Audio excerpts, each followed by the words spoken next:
After the end of World War II, the world was split into two, East and West. This marked the beginning of the era called the Cold War.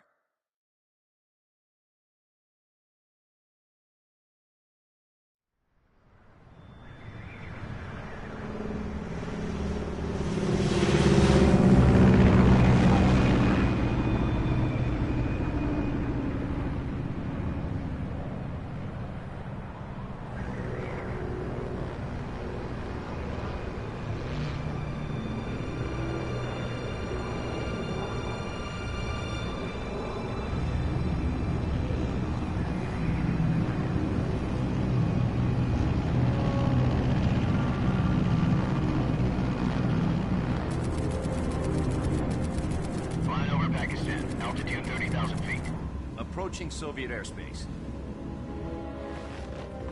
20 minutes to drop off. Commencing internal depressurization. Equipment check. Arm main parachute. All right. You ready to go? Drop zone still showing a high pressure mass. Cav okay. Good. We've got high visibility.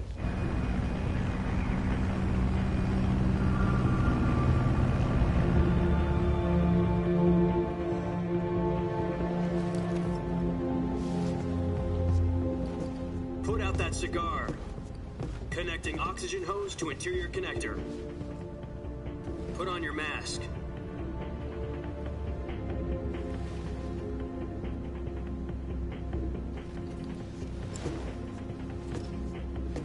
Does this panty waste know what he's doing? Approaching release point. 10 minutes to drop off. Hey, are you deaf? He said put out the cigar and put on your mask.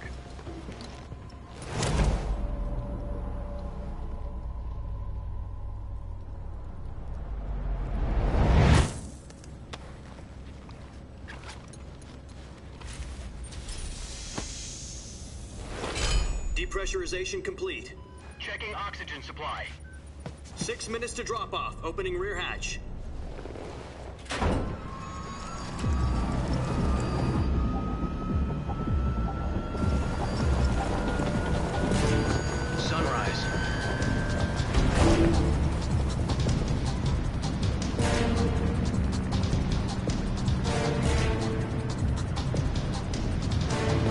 Temperature minus 46 degrees Celsius. 2 minutes to drop off. Stand up. You'll be falling at 130 miles per hour. Try not to get frostbite from the wind chill. 1 minute to drop off. Move to the rear. Activate bailout bottle. This is one for the history books. The world's first halo jump. 10 seconds to drop off. Stand by. Status okay, all green. Prepare for drop-off. Countdown. 5, 4, 3, 2, 1. Spread your wings And fly. God be with you.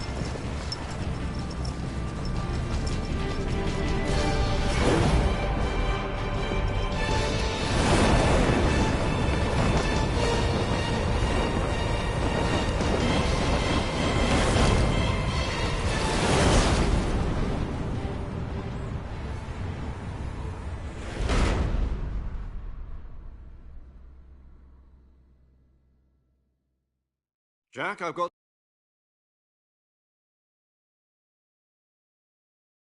some important news. The head of the CIA has finally given us the green light for the Virtuous mission. Virtual mission? No, the Virtuous mission. The future of our Fox unit depends on it. If it succeeds, we'll be officially organized into a unit. Virtuous mission? Sounds like some kind of initiation ritual. You know, don't get cocky. This isn't a training op. Right. So what exactly is this wonderful mission? Well, about 2 years ago, a certain Soviet scientist requested asylum in the West through one of our moles. His name is Nikolai Stepanovich Sokolov. He's head of the OKB-754 Design Bureau, one of the Soviets' top-secret weapon research facilities, and the East's foremost expert on weapons development. Sokolov? Isn't he that famous rocket scientist? The very same. On April the 12th, 1961, the Soviets achieved the first manned spaceflight in history. The Earth was blue, but there was no God. Well spoken. The rocket that carried Yuri Gagarin into orbit was the A-1, known as the Vostok rocket. Sokolov is said to be the man most responsible for the multi-engine cluster used in that rocket. After Gagarin's flight, Sokolov left rocket development to become the head of the newly established Design Bureau. From a lowly technician to head of a design bureau, that's quite a success story, so why do you want to defect? It seems he'd become afraid of his own creations. Afraid? Call it a crisis of conscience. And for that, he left his country and his family behind and went over the fence? Not exactly. One of his conditions was that his family was also to be taken safely to the west. We used a mole to get the family out first and succeeded in sneaking Sokolov over the Berlin Wall shortly afterwards. I was the one who conducted the operation. The security on the eastern side was still full of holes back then. Then what? We got Sokolov over in one piece, but the whole ordeal had left him exhausted, and we checked him into a hospital in West Berlin. It took him 2 weeks and more than 600 miles to get from the research facility in the Soviet Union to Berlin. He was in no condition to say anything coherent. And it was only a week later that we had something much bigger on our hands. The Cuban Missile Crisis. October the 16th, 1962, President Kennedy received word that the Soviets were in the process of deploying intermediate-range ballistic missiles in Cuba. The President demanded that the Soviets dismantle and remove the missiles. At the same time, he announced a naval blockade to prevent further missile shipments from reaching Cuba. But the Soviets didn't back down, instead placing their armed forces on secondary alert. Soviet transport ships carrying missiles continued on course towards Cuba. US and Soviet forces went on alert for an all-out nuclear war. Frantic negotiations were conducted through the UN's Emergency Security Council and unofficial channels to end the hair-trigger standoff. Finally, on October the 28th, the Soviet Union agreed to remove its missiles from Cuba, and so the world avoided a nuclear holocaust. But in order to get the Soviets to pull their missiles out, we had to make a deal. You mean the one where the US agreed to remove its IRBMs from Turkey? No. The Jupiter IRBMs deployed in Turkey were obsolete, and we were going to get rid of them anyway. They had no strategic value whatsoever to either the US or the Russians. The Turkey deal was a ruse, a cover story that was fed to the other intelligence agencies around the world. So what did the Russians really want? Sokolov. They wanted us to return Sokolov. You mean the Soviets pulled out of Cuba just to get their hands on Sokolov? That's right. What the hell was he working on? At the time, we had no idea. We were running out of time. It was either give up Sokolov or risk full-scale nuclear war. In the end, we had no choice. President Kennedy gave in to Khrushchev's demand. The next day, I got Sokolov out of the hospital, handing him over to agents on the eastern side.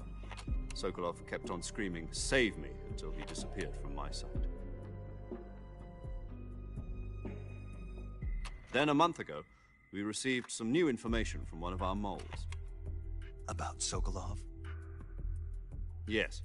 He was taken back to the research facility and forced to continue working on the weapon in question under KGB supervision. What's more, it's on the verge of completion. So what kind of weapon is it? Something to do with space rockets? No, missiles. Same technology. I guess you're right. We don't know the details, but it appears to be a new kind of nuclear device. For half a year now, the Soviets have been conducting frequent nuclear tests at Semipalatinsk. Something to do with the weapon, I assume. We're talking about a secret weapon so big that Khrushchev was ready to pull out of Cuba to get it back. Is Sokolov still in the facility? No. According to our intelligence, he's in Selinoyarsk, a place in the mountains about 3 miles to the west that's known as the Virgin Cliffs. The Virgin Cliffs. Nice name for a virtuous mission. They moved him there just recently. Why? Apparently, they're conducting a field test of the weapon, but it's our best chance to get him back. This mission would never have been possible if he was still in the research facility. This is our last chance. Sokolov must have known that too when he contacted us.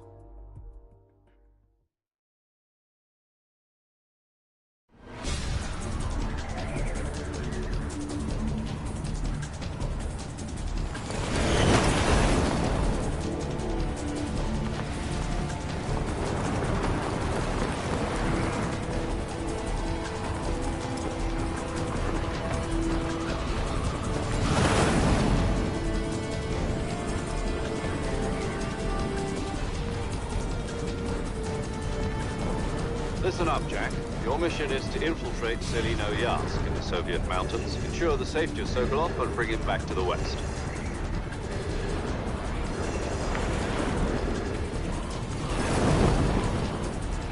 If we don't get Sokolov back before that weapon is complete, we'll be facing a major crisis. The clock is ticking.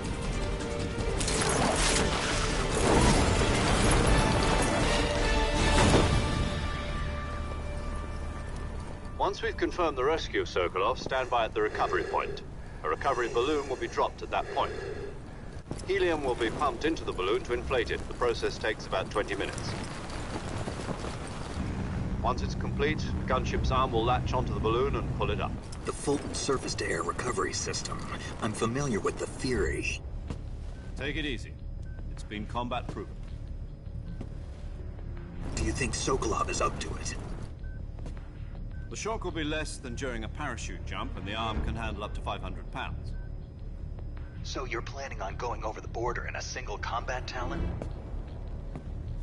She's equipped with two 6-barrel 20mm Vulcan cannons, as well as two 40mm machine guns. Sounds like she could hold her own against a battalion of tanks. Even with the fuel in the reserve tank, we're facing a 4-hour time limit. If all goes well, it shouldn't take more than a few hours. Home in time for dinner. But if anything goes wrong, you'll be eating dinner, breakfast, and all the rest of your meals in the jungle.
Do you copy?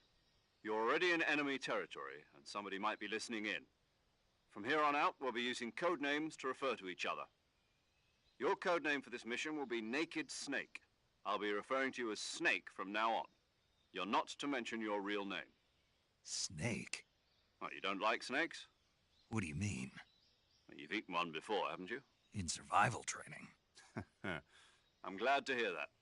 I don't know if I'd ever order one in a restaurant, but... Be careful, you might not have a choice. What about you, Major?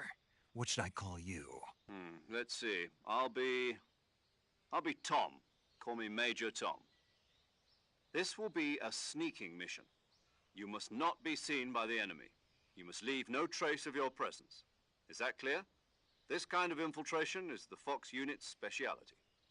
In other words, weapons and equipment are procured on site. That goes for food as well. You're completely naked, just as your name implies. Great. Now I see why you asked me if I like snakes. I suppose calling me Snake was your idea of a joke, too. No.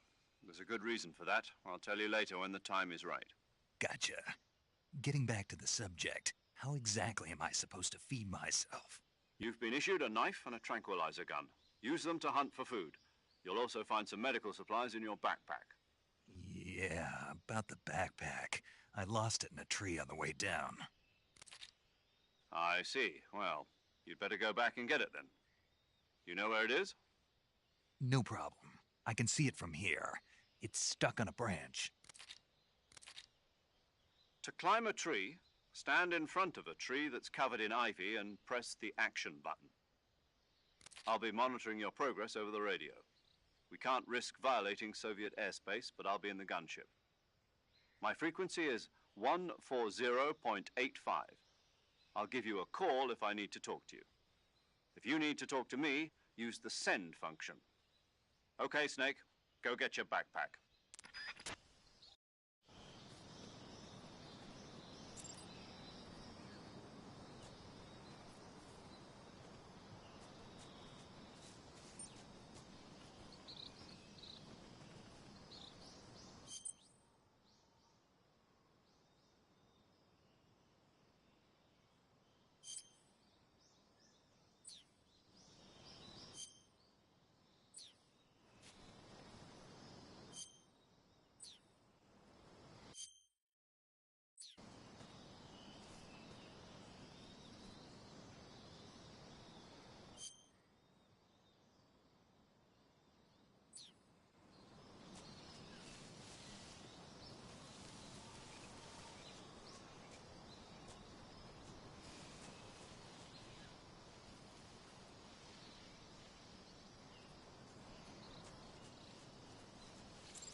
I see you've retrieved your backpack, Snake. To equip a weapon, it's necessary to take it out of your backpack. In the survival viewer, choose Weapon from the backpack. Your available weapons will be displayed in a list on the screen. From that list, choose the weapon you want to equip and press the Enter button. For other equipped items, just do the same thing from Item. Got it. Use the survival viewer backpack. Yep, that's right. Survival is fundamental to this mission. After you've been out in the field for a while, your stamina will start to drop. If your stamina gets too low, it'll affect your performance. You won't be able to shoot accurately, for example, and your wounds won't heal as smoothly. Keep an eye on your stamina so you don't run out. To recover lost stamina, you can hunt for local flora and fauna. You can use either your tranquilizer gun or your knife to hunt. My only weapon is a Mark 22 Hush Puppy tranquilizer gun? That's right. It's been fitted with its own suppressor. However, the suppressor will deteriorate every time you fire. Once its durability reaches 0, the noise suppression effect will be gone. So don't get too trigger-happy with it. The suppressor's durability is shown in the icon. Any weapons and equipment beyond what you're carrying now, you'll have to find as you go. I have to find my own weapons and equipment? Whose crazy idea was this, anyway? Solo covert actions are standard Fox operating procedure. You can't leave any traces of your presence. No weapons, equipment, footprints, sweat, or bodily waste. The same goes for bullets and cartridges, too. Your presence in enemy territory is already a violation of international conventions of warfare. There aren't supposed to be any American soldiers in Russia. It could spark an international incident. You can't let anyone see you. You can't let the enemy know you're there. This is a stealth mission. You're a ghost, Snake, in every sense of the word. And there'll be no rescue if you're captured. The military and US government will deny any involvement in the affair. Then I'll just have to take care of myself, huh? I'm afraid so. You've been given a fake death pill for that purpose. SIS guidelines stipulate that soldiers on covert ops like this one be issued a potassium cyanide capsule. Tape it to your body so you can take it when you need to. How generous of you. Use it if you're taken prisoner by the enemy. It'll send you into a state of false death for a short time. Fooling them into thinking that I'm really dead. So, how do I come back to life? Just take the revival pill. You mean that thing they put in my tooth before the mission? That's the one. But be careful. If you remain in a state of false death for too long, nothing will be able to bring you back. Remember that. I'll keep it in mind. You said this was a solo mission, right? Right. I guess that means I can't count on any reinforcements. Correct. The mission rests entirely in your hands. A real one-man army. Relax. There's a support team ready to back you up over the radio. Who? I'll introduce them to you. This time, survival is of utmost importance. The first member of the support team will be in charge of monitoring your physical condition, acting as a medic, so to speak, as well as recording your mission data. She's a member of Fox as well, and she's here on the gunship with me. She? Hello, Snake. I'm paramedic. Nice to meet you. Paramedic? As in a medic who comes in by parachute. Aren't you going to tell me your real name? Are you going to tell me yours, Mr. Snake? My name, huh? It's John Doe. And they call you Jack for short. You're a regular Captain Nemo. A name means nothing on the battlefield. After a week, no one has a name. What's your name? Jane Doe. Very funny. I wasn't joking, but I'll tell you my name only if you manage to make it back alive. My frequency is 145.73. She's also in charge of recording your mission data. Whenever you want to save, send a message over the reserved save frequency, 140.96. So saving lets me record my mission data. That's right. It also records the state of your health. Good to know. There's one more person I want to introduce you to, Snake. Huh? Speaking of snakes, you remember the boss, don't you? A legendary soldier and your mentor. Actually, it was the boss that got the DCI's authorization in the first place. She's going to be serving as Fox's mission advisor. The boss is? She also helped me plan this mission. She and I were at SAS together. Jack, is that you? How many years has it been? Boss? That's right. It's me. Oh. Talk to me. Let me hear your voice. It's been 5 years, 72 days, and 18 hours. You've lost weight. You can tell just by the sound of my voice. Of course I can. I know all about you. Really? Well, I don't know anything about you. What's that supposed to mean? Why'd you disappear on me all of a sudden? I was on a top-secret mission. You didn't need me anymore. But there were still so many things I wanted you to teach me. No, I taught you everything you needed to know about fighting techniques. I taught you all I could. The rest you needed to learn on your own. Techniques, sure. But what about how to think like a soldier? How to think like a soldier? I can't teach you that. A soldier needs to be strong in spirit, body, and technique. And the only thing you can learn from someone else is technique. In fact, technique doesn't even matter. What's most important is spirit. Spirit and body are like two sides of a single coin. They're the same thing. I can't teach you how to think. You'll just have to figure it out for yourself. Listen to me, Jack. Just because soldiers are on the same side right now doesn't mean they always will be. Having personal feelings about your comrades is one of the worst sins you can commit. Politics determine who you face on the battlefield.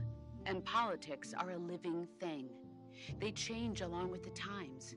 Yesterday's good might be tomorrow's evil. Is that why you abandoned me? No, it had nothing to do with you. I already told you, Jack. I was on a top-secret mission. A soldier has to follow whatever orders he's given. It's not his place to question why. But you're looking for a reason to fight. You're a natural-born fighter, but you're not quite a soldier. A soldier is a political tool, nothing more.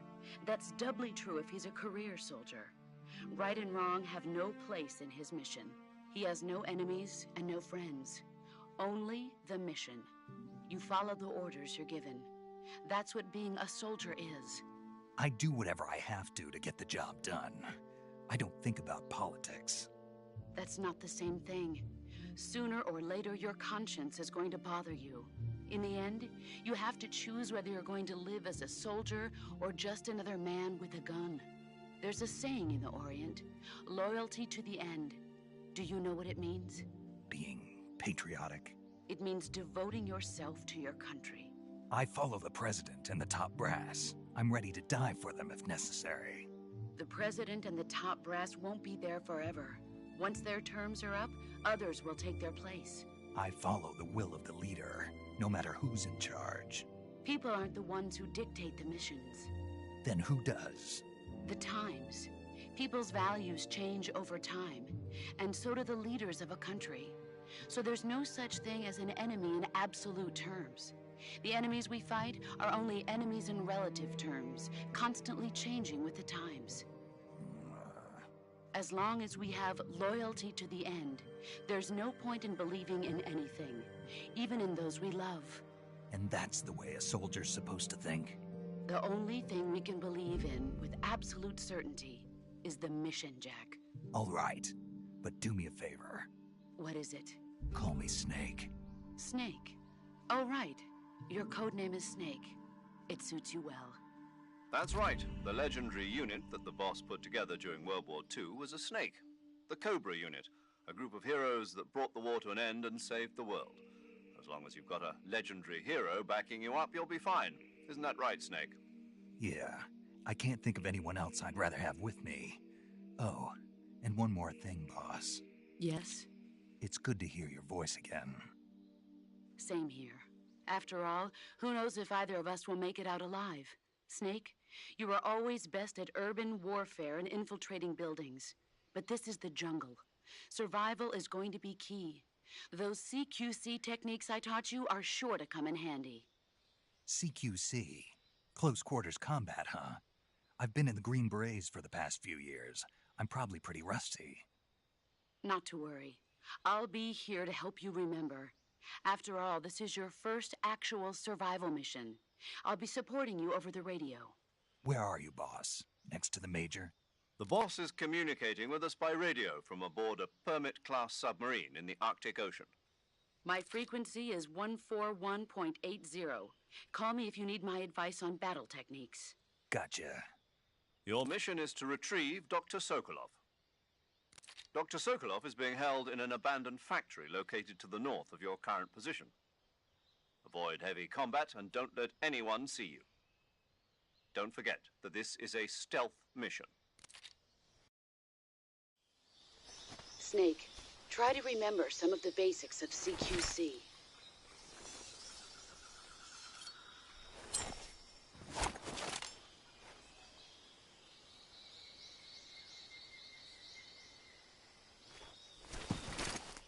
Commencing virtuous mission now.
saving the game, Snake?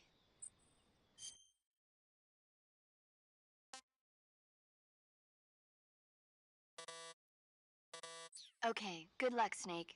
Thanks.